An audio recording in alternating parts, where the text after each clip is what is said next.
الحمد لله الذي بعث محمدا بشيرا ونذيرا وداعيا إلى الحق بإذنه وسراجا منيرا. نشهد أن لا إله إلا الله وحده لا شريك له شهادة نفوز بها في دار الأمان. ونشهد أن سيدنا محمدا عبده ورسوله وسيلة العظمى في نيل غفران. اللهم صل وسلم وبارك على سيدنا محمد وعلى آله وصحبه أجمعين. أما بعد. Setinggi puji dan segala syukur hanya kepada Allah yang pantas kita ucapkan. Tiada tara nikmat Dia anugerahkan kepada kita bersama. Dengan nikmat tersebut alhamdulillah mengantarkan kita hadir dalam majlis Maulid Nabi besar Muhammad sallallahu alaihi wasallam ini. Salawat dan salam kita sampaikan kepada junjungan alam Nabi besar Muhammad sallallahu alaihi wasallam. Semoga dengan salawat yang selalu kita sampaikan kita mendapatkan syafaat dari beliau di hari akhir nanti. Amin ya rabbal alamin. Para ulama, tokoh masyarakat, Bapak RW dan stakeholder yang hadir saat ini yang sama-sama kita muliakan, Bapak RT yang berkenan hadir saat ini yang sama-sama kita muliakan, para ulama, ketua masjid Darul Aman yang sama-sama kita muliakan, para ustaz, para buya, bapak imam dan pengurus masjid yang sama-sama kita muliakan, para orang tua kami dan yang dituakan dalam majelis ini yang sama-sama kita muliakan, bapak ibu kaum muslimin dan muslimat yang kami hormati, kaula muda dan mudikan yang kami banggakan, serta adik-adik dan anak-anak kami yang kami cintai dan kami banggakan. Bahagia rasanya alhamdulillah kita bisa bermuajahah, bertatap muka pada kegiatan yang mulia ini. Bapak Ibu yang saya muliakan, secara historis Maulid Nabi besar Muhammad sallallahu alaihi wasallam itu memang tidak pernah dilakukan dalam bentuk kegiatan seperti ini pada masa Rasulullah. Namun pada abad 11 seorang atabek jabatan di posisi lebih kurang bupati di daerah Turki Selatan, di daerah Irak Selatan, Syekh Muzaffaruddin Gekburi, dia mengusulkan bagaimana untuk syiar Islam agar juga Islam itu hidup di tengah kehidupan masyarakat yang saat itu juga plural. Karena memang saat itu juga banyak agama-agama lain dengan kegiatan keagamaan yang sangat luar biasa hidup. Karena begitu luar biasa euforia agama lain untuk memperingati hari besarnya, yang pada akhirnya dibikinlah kegiatan peringatan Maulid Nabi besar Muhammad sallallahu alaihi wasallam yang pada saat itu diterima usulan itu oleh Syekh Salahuddin Al-Ayyubi. Maka pada kegiatan pertama peringatan Maulid Nabi tersebut, Salahuddin Al-Ayyubi itu mengadakan sayembara seperti perlombaan, mengarang syair-syair, pujian-pujian tentang Nabi besar Muhammad sallallahu alaihi wasallam. Yang pada akhirnya dalam kegiatan lomba tersebut yang memenangkan hasil karya syair itu adalah Syekh Abu Ja'far Al-Barzanji.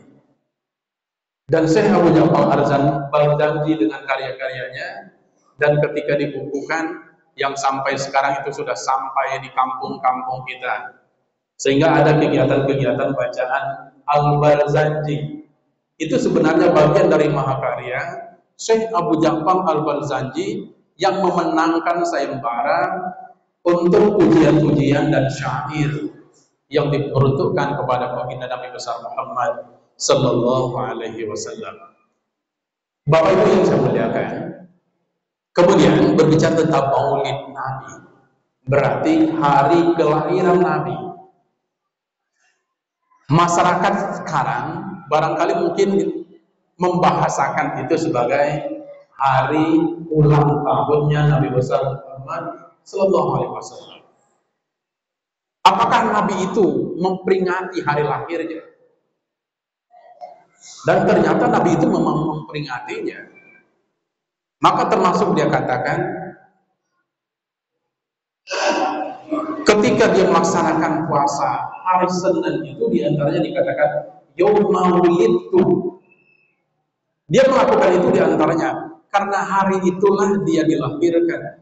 Maulidnya Nabi itu adalah pada hari Senin, sehingga apa?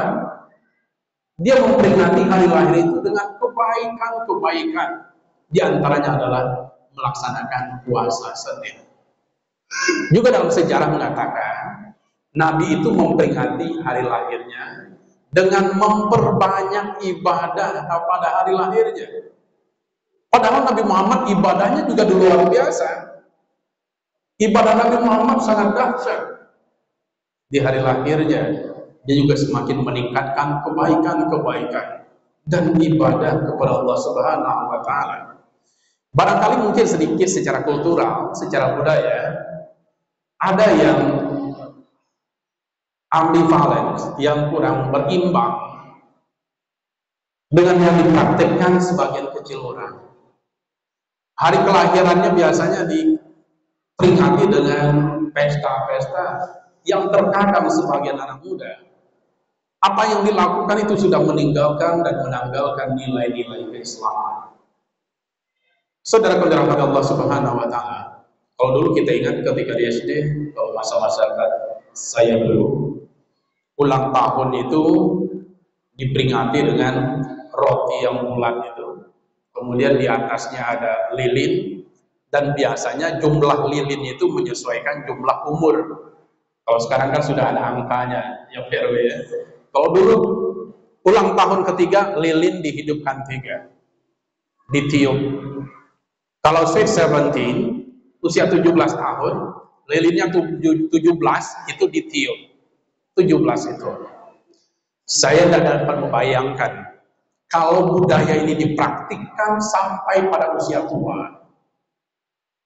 Kalaulah seandainya nenek-nenek kita itu umurnya 82 tahun, gigi sudah tidak ada, napas pun sulit.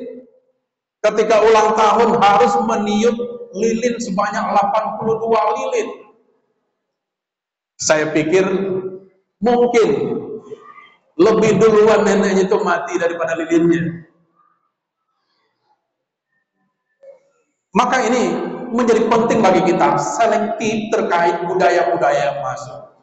Ketika terjadi asimilasi budaya ataupun ketika terjadi akulturasi, percampuran budaya, pastikan jangan sampai menggerus nilai-nilai keislaman, Islamic value.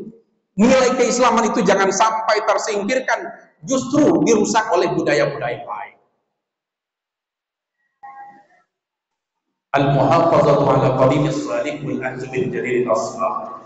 Dalam kaidah usuliyah itu, ketika memang ada yang baru lebih baik ambil. Tapi kalau seandainya tidak, tetap pakai yang lama. Kalau memang itu terbaik. Bapak Ibu yang saya muliakan, maka sekali lagi ini perlu selektif kita terkait budaya-budaya yang ada. Karena memang apalagi era informasi yang luar biasa dengan kemajuan teknologi memberikan peluang kita untuk bisa terjadinya perubahan-perubahan banyak hal termasuk budaya. Maka sekali lagi hal ini perlu menjadi perhatian kita bersama sehingga jangan umat Islam justru terkesan seperti Western, kurang-kurang barat, sehingga budaya-budaya kurang tepat dipraktikkan. Barangkali mungkin dalam prakteknya seperti mungkin ketika kita ke pantai melihat orang barat yang biasanya celana pendek, mungkin secara zahir ya kita nyaman-nyaman saja, dalam artian secara fisik mereka memang luar biasa menarik. Badan tinggi, besar, kulit putih, pakai celana pendek apapun warnanya cocok. Sementara kalau kita Indonesia ini, fisik kita kecil, warna kulit kita ada yang putih, ada yang kuning langsat, ada yang sawo matang, ada yang sawonya itu terlalu matang, sehingga agak gelap, bahkan cenderung warnanya hitam. Itu kalau diperlakukan sama dalam berpakaian, kalau orang barat itu warna apapun pakaian dipakai cocok. Pakai warna merah sekalipun ngejreng, cocok. Kalau kita udah kulit hitam pakai celana merah, ini kayak dendeng balado di pinggir pantai. Maka di situ perlu sekali lagi selektif. Ketika memang ada asimilasi budaya, pertemuan budaya, ataupun akulturasi, percampuran budaya. Bapak Ibu yang saya muliakan, dalam kehidupan Nabi besar Muhammad SAW, kelahiran yang maha mulia ini sangat luar biasa, dimuliakan oleh Allah Subhanahu wa Ta'ala. Maka kalau kita lihat, ketika lahirnya Rasulullah itu keadaannya memang sudah disetting oleh Tuhan dengan kondisi terbaik. Kondisi alam yang luar biasa bersahabat, tenang, nyaman, adem. Kemudian kondisi yang bergejolak pun dikondisikan oleh Allah bagaimana kondisi itu akan tenang menyambut Nabi besar Muhammad SAW. Dalam kitab Tarikh dikatakan, Ulida sallallahu alaihi wasallam di Makkah yaumal Itsnain sani asar min Rabiul Awwal amal fil سمي عام ولادته عام الفيل لأن الملك الحبشة أرسل عام ولادته جيشا إلى الكعبة لهدم الكعبة وكان فيه فيل عظيم فأهلك الله الجيش إكراما لولادة النبي صلى الله عليه وسلم. Dalam kitab Tarikh itu dikatakan Nabi itu lahir hari Senin 12 Rabiul Awal tahun gajah. Karena memang saat itu tentara Abraha itu mengirim tentara bergajah lihadmil Ka'bah, untuk menghancurkan Ka'bah. Wa kana fihi filun azim. Saat itu gajah banyak sekali. Sehingga dikatakan fa ahlaqallahu jais ikraman liwiladatin nabi. Dalam kondisi bergejolak begitu luar biasa, invasi, serbuan yang dilakukan oleh tentara bergajah tadi untuk menghancurkan Ka'bah. Fa ahlaqallahu jais, Allah hancurkan bala tentara bergajah tadi ikraman liwiladatin nabi. Allah lakukan itu tidak lain hanya menyambut kelahiran Nabi Muhammad SAW yang mulia.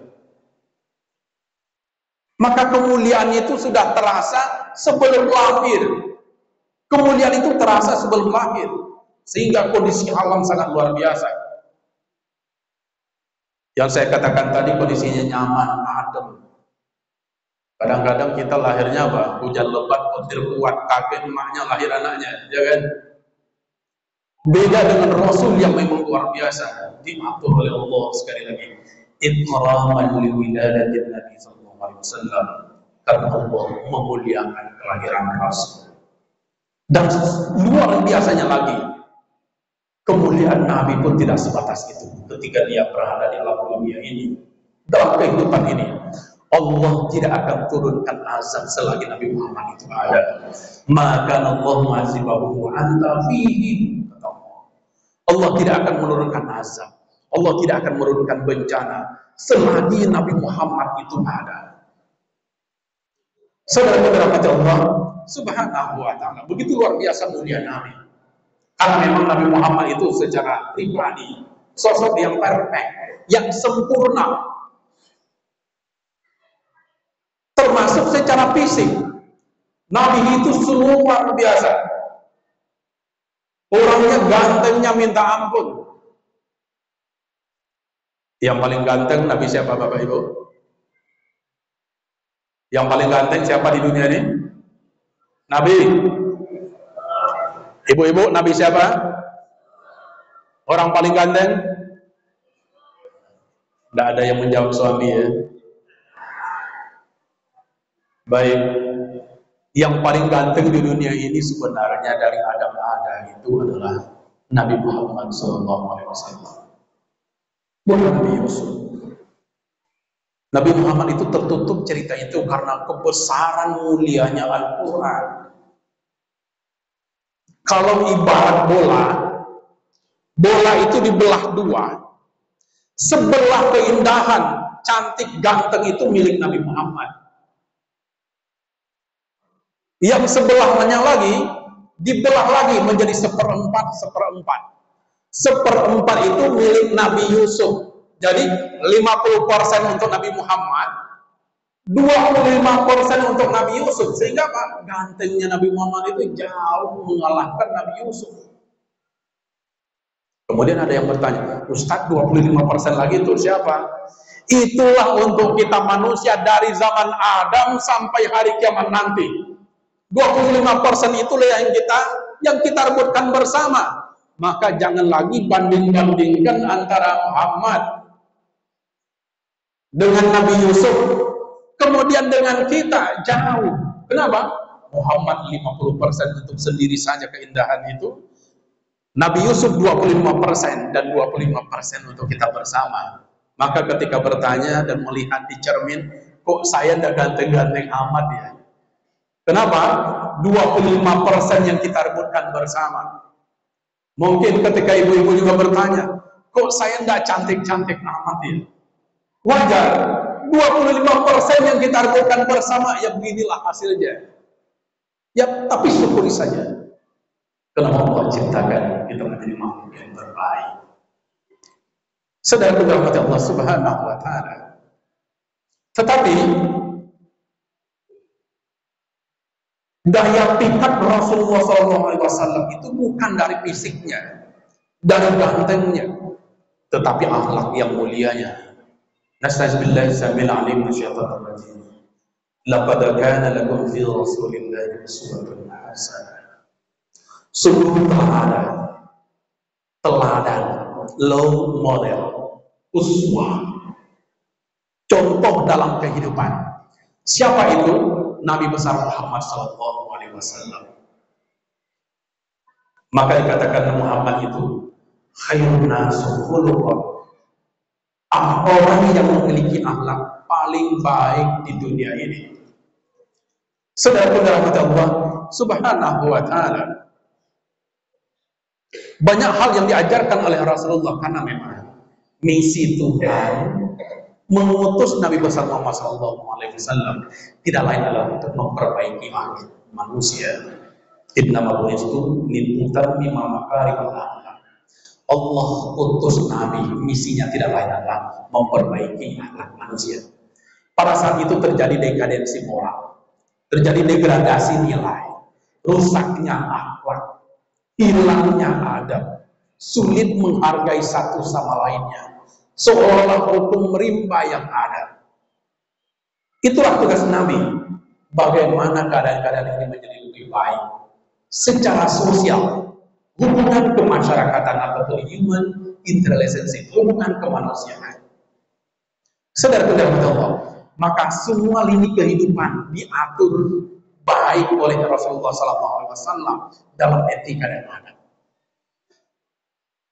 Termasuk dalam rumah tangga, suami dan istri. Rasulullah juga memberikan gambaran luar biasa sempurna. Rasulullah itu romantisnya minta ampun. Maka banyak hal yang diceritakan Aisyah terkait kepribadian Rasulullah kepada istrinya. Termasuk dia sampai diantaranya selalu mencium istrinya.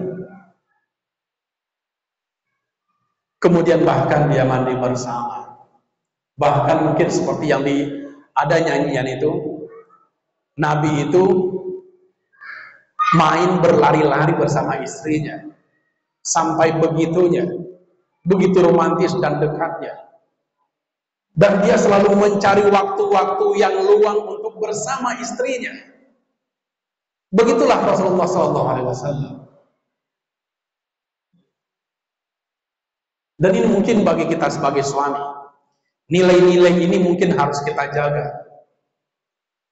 Karena terkadang berjalannya usia pernikahan mulai menurun romantisme itu. Kalau kita lihat orang pacaran sekarang, kebetulan saya tinggalnya di pesantren Darul Hikmah, Bapak Ibu, dekat Undri sana. Itu hilir mudik, muda-mudi dan warga itu banyak. Untuk membedakan mana yang pacaran, mana yang sudah berumah tangga, mana yang beranak satu dan beranak tiga itu mudah. Kalau berboncengan naik motor berduaan, kalau tangannya sampai ke depan begini, itu boleh dipastikan itu pacaran. Kenapa?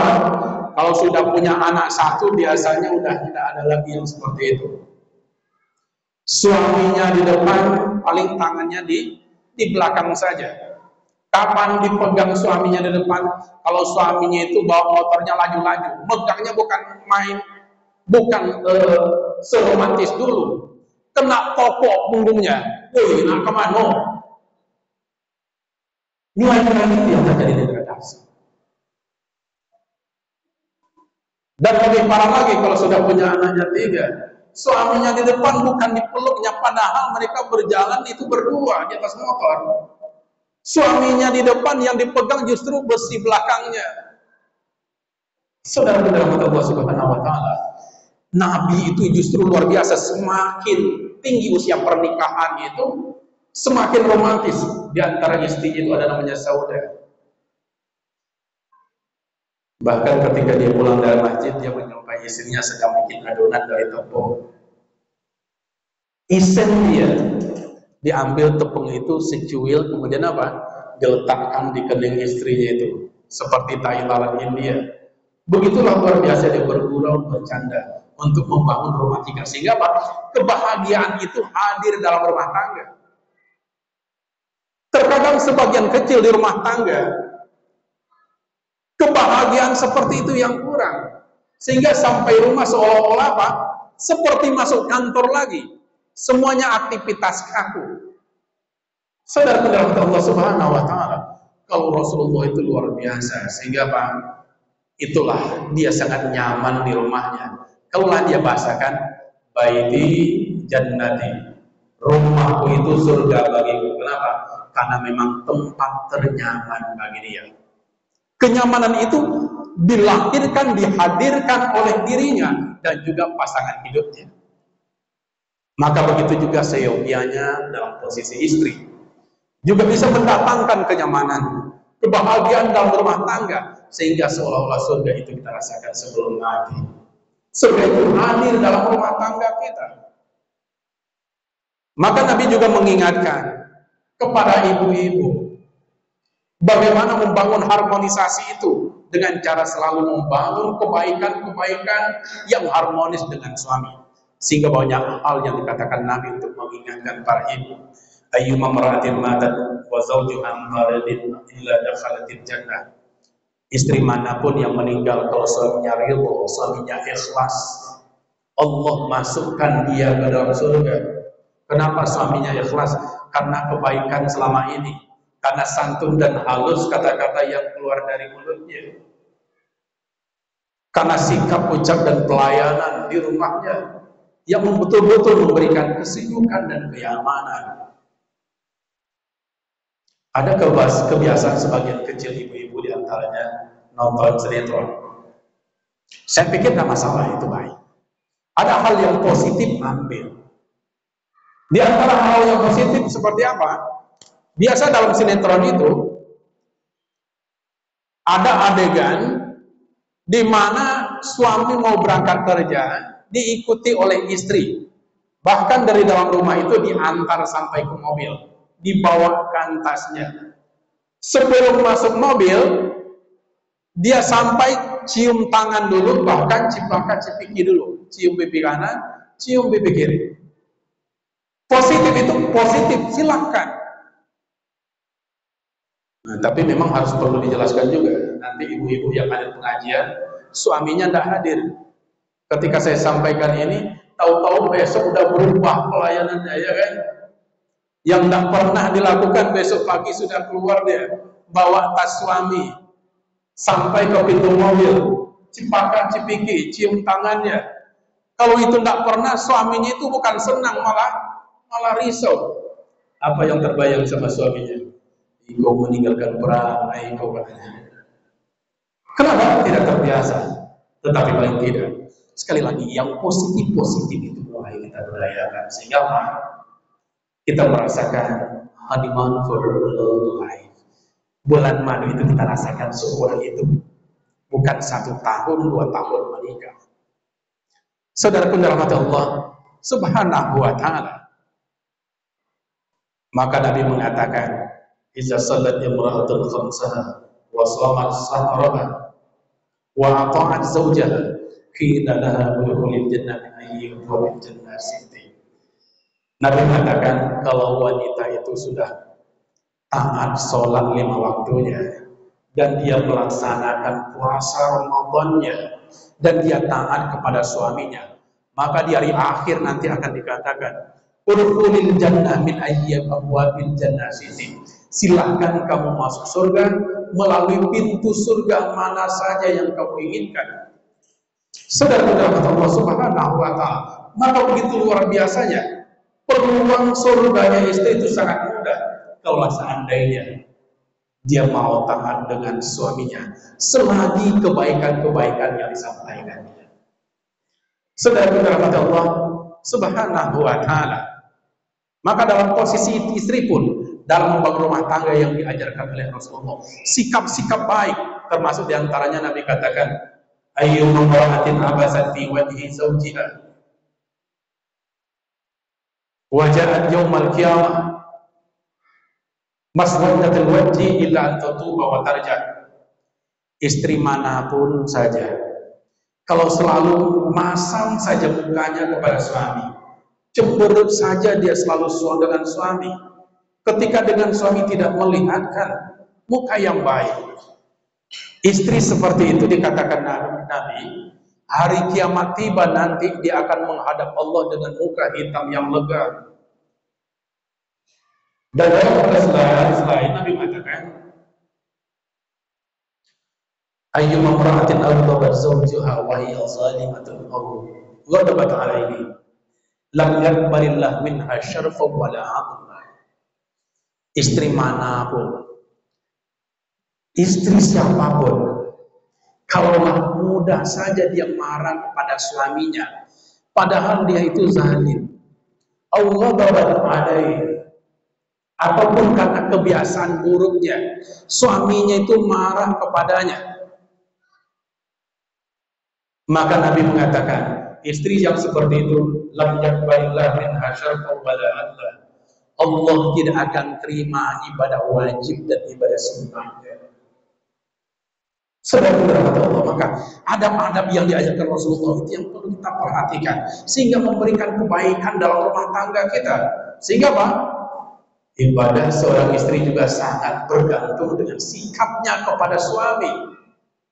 Bisa saja mungkin ibu-ibu mengatakan, Ustaz, surga itu letaknya di bawah telapak kaki ibu. Al-jannatu tahta aqdamil ummahat. Tapi ingat, Nabi mengatakan sebagaimana yang saya sampaikan tadi, kalau suaminya ridho baru dia masuk surga. Surga boleh letaknya di bawah telapak kaki ibu, tetapi kuncinya itu ada di tangan suaminya. Surga ada dalam keadaan tertutup, bisa membukanya itu kalau mendapat kunci dari suaminya itu ridho dari suami. Saudara-saudara Allah, ada fenomena sosial yang terjadi dalam kehidupan masyarakat. Di antaranya seorang suami yang dulu berjuang membangun rumah dari rumah kecil, kemudian dia besarkan. Setelah besar, dia lengkapi fasilitasnya. Dalam waktu yang lama dia perjuangkan itu, bahkan puluhan tahun sudah sempurna sempurna, lengkap fasilitasnya, mewah rumahnya.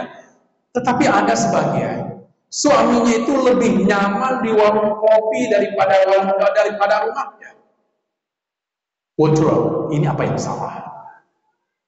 Barangkali bisa saja di antaranya selama ini lebih nyaman pelayanan di warung kopi daripada rumahnya, sehingga dia lebih memilih warung kopi itu daripada berlama-lama di dalam rumahnya.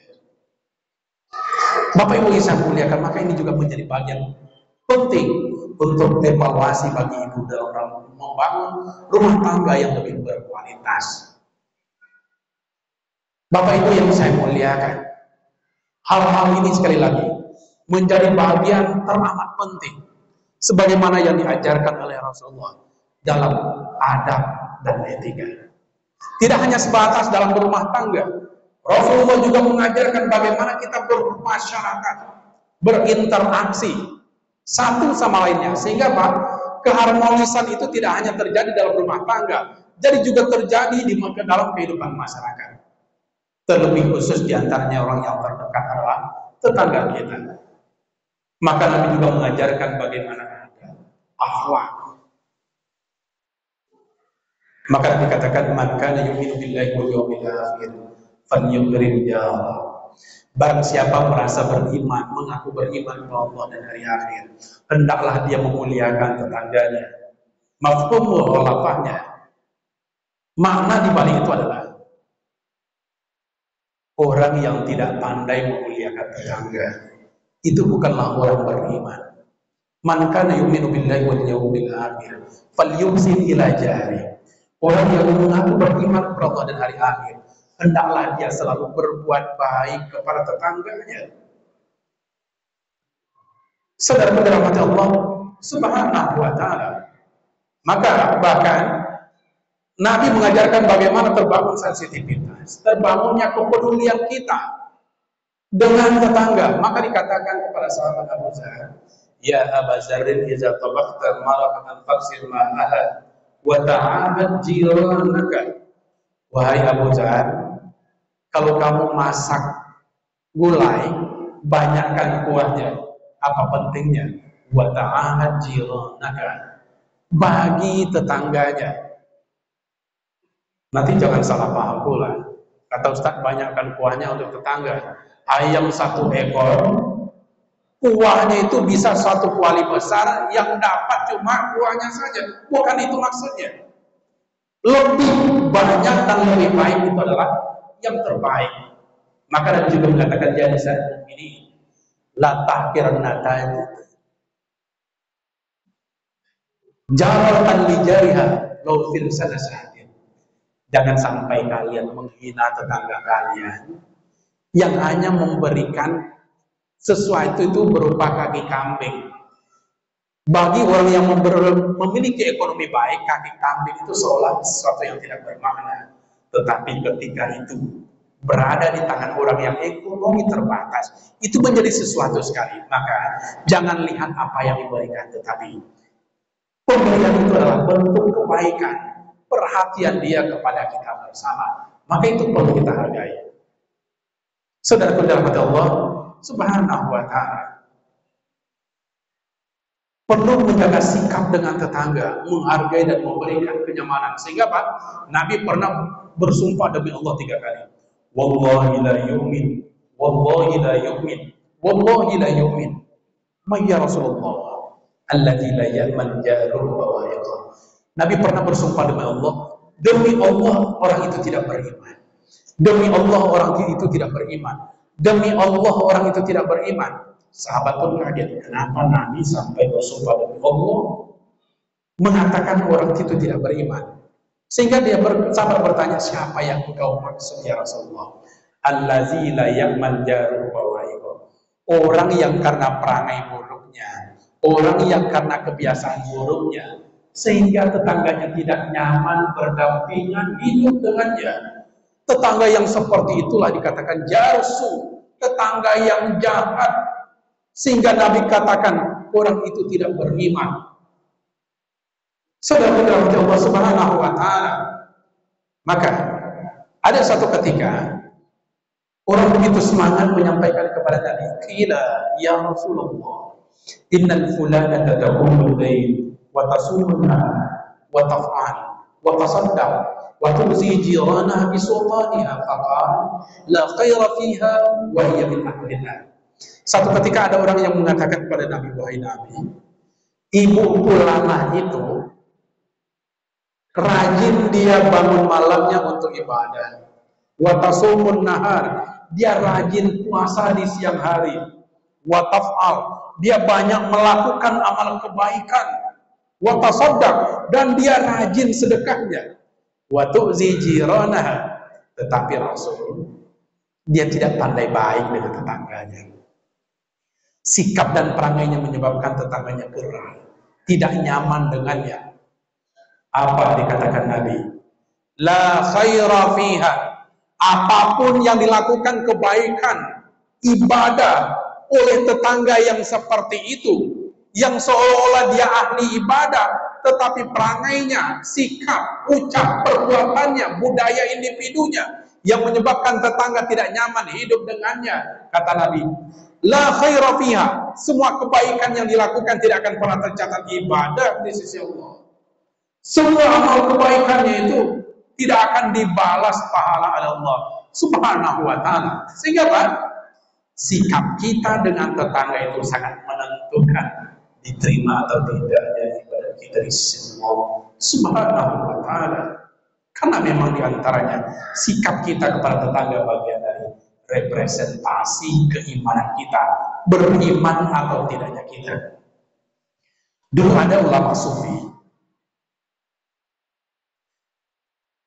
kebetulan kamar rumahnya itu berdampingan langsung dengan kamar mandi tetangganya.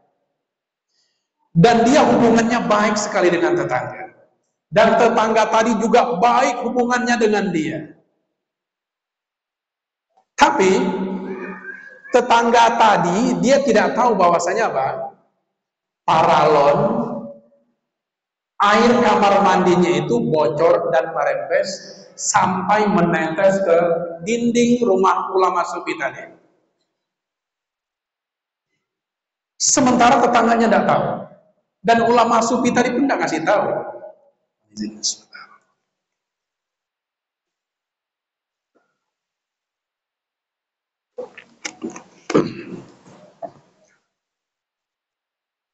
Ketika air tadi merembes dari kamar mandi tetangganya ke kamar dia diam saja.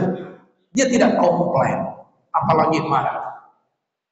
Suatu ketika, ulama sufi tadi sakit. Karena hubungannya dengan tetangga itu sangat baik. Dan tetangganya pun baik dengan dia. Datang tetangganya itu menjenguk dia. Setelah masuk ke rumah, mulai masuk ke kamar itu, tetangga menjenguknya tadi agak kaget mencium aroma yang kurang sedap. Aroma apa ini? Sehingga apa? Dia bertanya sama ulama sufi tadi, "Mohon maaf saya, aroma apa ini kok kurang sedap?" Ulama sufi tadi yang sakit dia katakan, "Kebetulan dari dinding ini sumbernya." Dan kaget tetangga itu ternyata apa? Sumber aroma yang tidak baik itu dari rembesan perahu yang bocor dari rumah dia. Dan dia kaget. "Wahai Syekh, kenapa tidak kasih tahu?" Apa dijawab oleh Syekh ulama sufi tadi? "Sengaja saya tidak kasih tahu. Kenapa? Saya khawatir kalau saya kasih tahu nanti kamu justru tersinggung, justru nanti tidak baik hubungan tetangga kita. Justru hubungan kita bertetangga tidak harmonis lagi." Begitu luar biasa. Kemudian tetangganya bertanya lagi, "Wahai Syekh, ini sejak kapan ini terjadi?"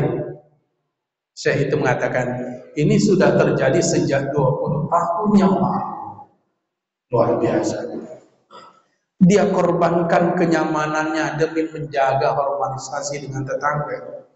Dia korbankan kenyamanannya demi kebutuhan dalam kehidupan bermasyarakat. Begitu luar biasa adab dari seorang ulama. Bagaimanakah pentingnya menghargai tetangga. Dan Rasulullah itu yang diajarkan kepada kita bersama. untuk menjaga sikap, ucap, perilaku kita.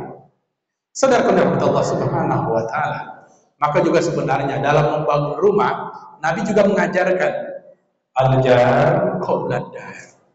Sebelum membangun rumah, sebelum mengontrak rumah, sebelum menyewa rumah, al-jar qabla dar. Pilih, cari, pastikan tetangga kita itu adalah tetangga yang baik. Kenapa? Tetangga ini berpengaruh kepada masa depan rumah tangga kita. Tidak sedikit perselingkuhan terjadi antar tetangga. Kemudian apa? Masa depan anak kita, karakternya juga ditentukan oleh tetangga kita. Ketika tetangga tidak baik, maka besar kemungkinan pengaruh itu akan ada pada anak kita, sehingga anak kita juga buruk perangainya. Maka Nabi katakan, al-jar qabla dar. Pilih tetangga yang baik sebelum kita membangun rumah, membeli rumah ataupun mengontrak di situ. Saudara-saudara Allah Subhanahu wa taala. Begitu mustika kehidupan Rasul yang dia atur dengan adab, dengan akhlak, sehingga apa? Harmonisasi dalam diri, harmonisasi dalam rumah tangga, dan harmonisasi dalam bermasyarakat itu bisa terbangun secara baik. Saudara-saudara Allah, kepedulian dan sikap kita itu sebenarnya sangat menentukan siapa kita di mata manusia dan di mata Allah Subhanahu wa taala. Kenapa? Seyogianya manusia itu adalah menunjukkan sikap-sikap yang baik, hubungan yang baik, dan komunikasi yang baik. Makanya dalam konsep kajian sosiologi yang disampaikan oleh Bapak sosiolog, yaitu namanya Agus Kom, maka dia katakan dari teori sosiologi itu dikatakan is the body of scientific knowledge about human interaction. Sosiologi itu adalah kajian dari hubungan timbal balik manusia, sehingga apa? Ketika manusia tidak lagi memperhatikan nilai-nilai etis, akhlak, adab, perangai dengan tetangga, maka itu perlu dipertanyakan kemanusiaannya. Saudara-saudara Allah Subhanahu wa taala. Kemudian yang terakhir, tugas berat kita diantaranya adalah melahirkan generasi-generasi yang memiliki akhlakul karimah, sebagaimana misi Rasulullah Sallallahu Alaihi Wasallam. Maka perlu mendidik dan membina anak kita. Kapan memulai mendidik anak kita? Kapan mulai edukasi itu ada? Ketika dikatakan mendidik, seolah-olah terbangun mindset dalam masyarakat ini tugas lembaga pendidikan, tugas sekolah, padahal tidak. Dan sebenarnya pendidikan anak itu bukan dimulai ketika TK ataupun PAUD ataupun playgroup, tidak. Bahkan dari alam rahim pun sudah dididik dia, ada edukasi. Ketika lahir diazan dan iqamatkan, di alam rahim dia juga didoakan dan dibacakan hal-hal yang thayyibah sehingga berpengaruh kepada anak tersebut. Dan bahkan Umar bin Khattab itu mengatakan, mendidik anak itu bukan hanya sebatas setelah lahir, bukan hanya sebatas ketika berada di alam rahim. Bahkan Umar mengatakan bahwasanya apa? Mendidik anak itu termasuk diantaranya sebelum dia ada. Dengan cara apa? Mencari calon ibunya yang baik. Maka suatu ketika ada bapak-bapak yang ngamuk-ngamuk, dia marah-marah, dibawanya anaknya itu kepada Umar bin Khattab, dan dia katakan, wahai Umar, anak saya ini nakal sekali, anak saya ini bandel sekali, diajar tidak mau. Ternyata anak yang dibawanya itu anaknya cerdas. Kemudian ditanyanya kepada Khalifah Umar, wahai Khalifah Umar, sebenarnya apa sih kewajiban dari seorang ayah? Umar pun menjelaskan kepada anak itu, dan di hadapan ayahnya, kewajiban ayah diantaranya yang pertama, mencari ibu yang baik untuk anaknya. Artinya, pertimbangan ketika menikah itu bukan hanya sebatas perempuan saja, ataupun sebatas laki-laki saja. Pastikan dia itu adalah ayah yang baik, calon ibu yang baik, sehingga nanti dialah yang mendidik anak-anak ini kelak ke depan. Ketika memang berangkat dari ayah ibu yang baik, berpeluang ke depan menjadi generasi yang baik. Sehingga anak itu komplain, wahai Khalifah Umar, ayah saya ini sembarangan saja mencari ibu saya. Sudah jelas ibu saya jauh dari agama, dia nikahi. Sholat pun tidak, dia nikahi. Makanya wajar saya seperti ini. Kenapa? Saya dididik dan dilahirkan dari ayah yang ibu tidak terdidik dan tidak terbina. Saudara-saudara Allah Subhanahu wa taala. Maka ini penting dalam pendidikan dan pembinaan. Maka termasuk bagi yang belum punya jodoh ataupun bapak ibu yang ingin mencari menantu, pastikan calon menantu adalah orang yang baik, karena itulah yang akan mendidik cucu-cucu kita. Dialah yang akan membina. Tapi jangan sampai bertanya, Ustaz, kami kan sudah menikah nih Ustaz, kebetulan tidak sesuai kriteria itu. Bagaimana Ustaz? Tidak usah pikirkan cari yang lain Pak, perbaiki bersama. Kalau berpikir untuk mengganti itu namanya cari ribut. Sama-sama membangun kesadaran bagaimana kita bisa menjadi role model, menjadi teladan dalam rumah tangga. Saudara dirahmati Allah. Kemudian apa? Kewajiban seorang ayah, kata Umar, itu diantaranya memberi nama yang baik. Memberi nama yang baik. Anak itu komplain lagi, wahai Khalifah Umar, saya dikasih nama buruk oleh ayah saya. Kenapa? Nama saya itu Murrah. Murrah itu artinya pahit. Kemudian yang ketiga, kata Umar, kewajiban seorang ayah diantaranya mengajarkan Al-Quran. Maka pada akhirnya apa? Anak itu komplain lagi. Ayah saya saja itu tidak pernah membaca Al-Quran, apalagi mengajarkan saya. Yang pada akhirnya apa yang dikatakan oleh Umar bin Khattab? Kamu yang salah wahai ayah, bukan anakmu, sehingga anakmu seperti ini. Maka untuk itu perbaiki dirimu agar ke depan lahir generasi baik. Saudara-saudara Allah Subhanahu wa taala, dalam kehidupan berumah tangga perlunya pendidikan anak-anak kita, perlu kita bina secara baik sehingga ke depan dia bisa menjadi anak yang baik. Kemudian kalau kita lihat, ada yang mengatakan saya tidak bisa membina anak, mendidik anak. Silakan titip di lembaga pendidikan agama. Alhamdulillah, MDA, Darul Aman ada. Sama-sama kita support bagaimana bisa kegiatan pendidikan anak di MDA kita ini bisa berjalan secara baik. Kita didik anak kita di situ. Jangan khawatir dengan lembaga pendidikan agama, pendidikan pesantren. Kalau dulu orang seolah-olah menganggap tamat pesantren bisa apa. Sekarang insya Allah mau jadi apapun bisa. Karena memang banyak pejabat-pejabat kita juga dari pesantren. Saya kebetulan di Darul Hikmah Bapak Ibu. Alhamdulillah alumni kita juga pernah menjadi ketua DPRD Kota Pekanbaru, Hamdani. Pernah juga menjadi kepala protokoler Gubernur Riau, Bu Adi. Dan juga alhamdulillah nanti juga dilantik anggota DPD RI dari Riau, itu juga alumni pesantren kita. Termasuk di birokrasi, di angkatan darat, kepolisian dan lain sebagainya. Dari alumni pesantren, berbagai pesantren di Pekanbaru, di Riau dan nasional. Alhamdulillah itu bisa diterima di dunia perguruan tinggi manapun dan juga di dunia kerja. Kenapa? Karena memang pesantren struktur kurikulumnya itu sudah mengadopsi baik pendidikan nasional dan juga kurikulum untuk pondok pesantren, sehingga insya Allah mereka kemanapun bisa. Kemudian juga dalam membina anak itu perlu kesabaran. Perlu kesabaran. Dalam sejarah Minangkabau ada namanya legenda Malin Kundang. Bapak Ibu, cerita Malin Kundang itu cerita tentang apa Bapak Ibu? Ibu-ibu, Malin Kundang cerita apa itu? Anak durhaka.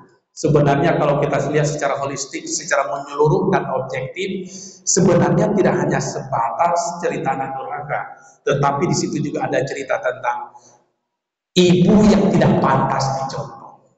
Kenapa? Islam tidak pernah membolehkan seorang ibu dan ayah menghardik anaknya. Agama tidak pernah melegalkan orang tua sampai melaknat dan mengutuk anaknya. Saudara dirahmati Allah. Tapi contohlah ibu dari Sudais. Syekh Sudais itu adalah imam besar Masjidil Haram sekarang. Sudes itu kecilnya sama dengan anak kita. Namanya nakal, itu sifat anak-anak. Disitulah kita diuji untuk sabar. Sesudes ketika kecilnya itu, ibunya itu mengadakan acara di rumahnya siang hari, ya seperti arisan lah. Masak dari malam itu sampai pagi, dilanjutkan sampai tamu mau datang. Kemudian dihidangkanlah makanan-makanan yang sudah disiapkan sejak malam tadi.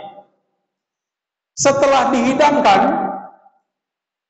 datang Sudes dari luar rumah, diambilnya pasir, disiramnya ke hidangan yang sudah disiapkan susah payah oleh ibunya. Ibu-ibu, kalau itu terjadi pada ibu-ibu bagaimana kira-kira? Bisa sabar? Apakah masih bisa tersenyum? Tapi ternyata ibu Sudes ini luar biasa. Dia mengatakan, Masya Allah, la ilaha illallah, luar biasa. Dalam kondisi seperti itu masih keluar kata-kata yang luar biasa dari mulut ibunya.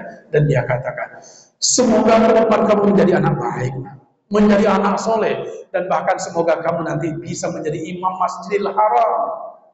Itu yang keluar dari kata-kata yang disampaikan oleh ibu Sudes. Itu terus story, itu cerita nyata. Yang pada harinya alhamdulillah. Kenapa? Kata-kata yang keluar dari mulut kita diaminkan oleh ribuan malaikat dan insya Allah dikabulkan oleh Allah Subhanahu wa Ta'ala. Maka sekali lagi, jangan sembarangan mengeluarkan kata-kata kepada anak kita. Keluarkan kata-kata yang penuh hikmah, yang memberikan kebaikan, yang memberikan spirit, semangat kepada anak-anak kita, sehingga kedepannya lahir anak-anak yang baik. Maka untuk itu perlu didik, bina anak kita agar Islam ke depan menjadi lebih baik dan keluarga kita juga lebih baik. Karena memang kalau dari prestasi pendidikan kita secara nasional masih jauh dibandingkan negara lain. Seperti yang disampaikan oleh VISA, Program for International Student Assessment, yang dilansir oleh Organization for Economic Cooperation and Development.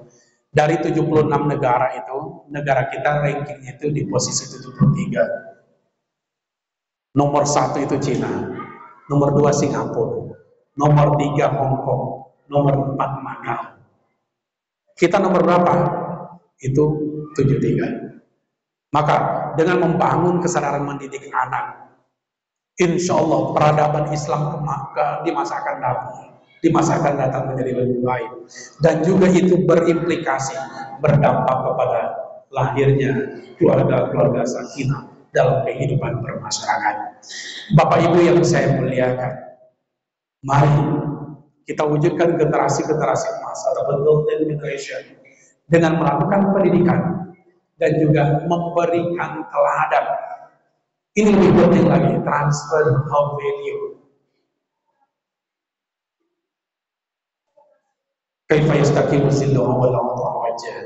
Kita tidak mungkin bisa meluruskan bayang-bayang yang bengkok kalau sumbernya kayu yang bengkok.